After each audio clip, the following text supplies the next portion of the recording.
some of you are having trouble with the two charts for alternate assessment 4. And so what I'm going to be doing here is showing you how these two charts connect. This chart is the chart that the State Department requires. And then this chart is the chart that I developed to make sure that you were doing all the accommodations and support. These charts should have identical information. So everything that's on this chart is pulled from this chart. So what you do is you start with the column that says develop instructional activities. That is the set of objectives that you personalized for Lisa. So you're going to take this first objective here that you personalized for Lisa, and you're going to type it in right here. And so you actually would cut and paste it, but because I'm doing this from PDF, it's not going to let me cut and paste. But you would type in right here, you would type in MN1A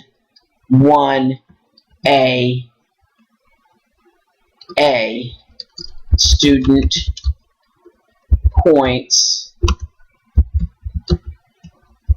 to numbers in order using flashcards. So whatever your objective was, in this column, the desktop instructional activities, you're going to paste it in here for objective 1. And then in objective 2, the next one down on your column. And so in this case, it would be R1A, and then you would copy that right in there. So going across the row, objective 1, 2, 3, 4, 5, 6, you get that from this column right here. So objective 1 is right there, objective 2 is right there, objective 3 there, objective 4 there, and so on across. Then the second thing you have to do is from this column, the modifying supports, adaptations, and assistive technology, you're going to copy what's in that column is going to be reflected here. So on objective 1, large print flashcards, that is a presentation accommodation, so you would put large print flashcards. Of course, you would just copy and paste. And then real objects and manipulatives, that is also a presentation accommodation. So real objects, manipulatives, those are both on objective 1.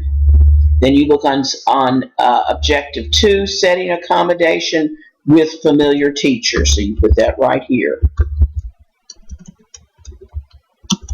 But you type better than I do. Actually, you're cutting and pasting.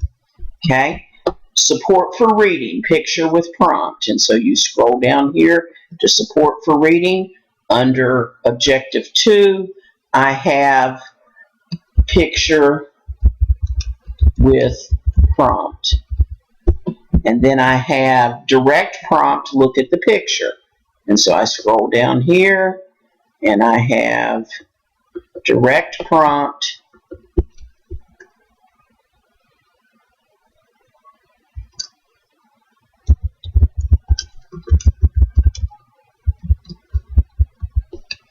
so all I'm doing on this chart is I am copying the objectives from this column, and I'm copying the supports, adaptations, and assistive technology from this column.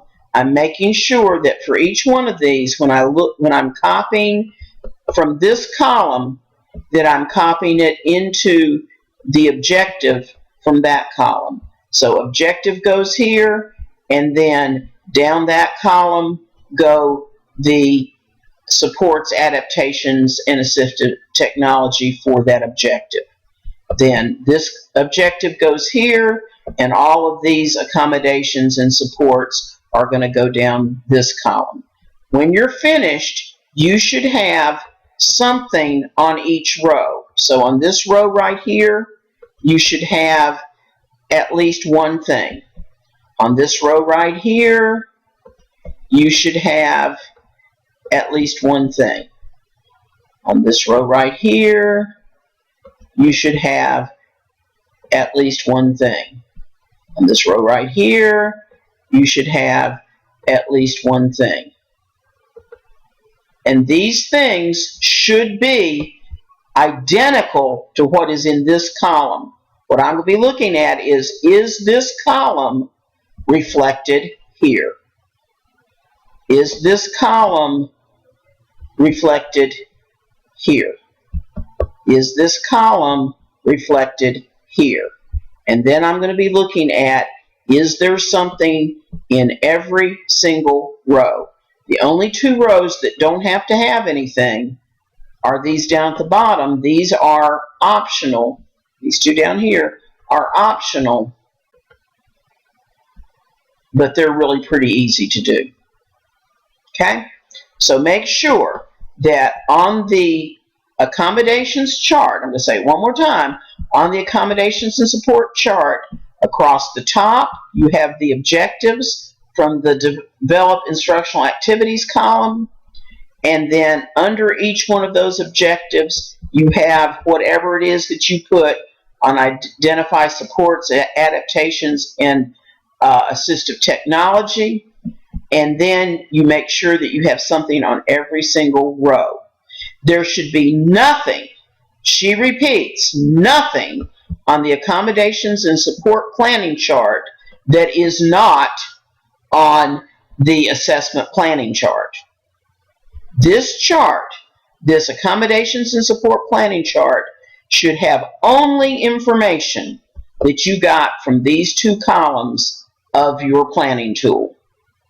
Okay, I hope that cleared it up. If that doesn't clear it up, go to the chat room and put your questions down.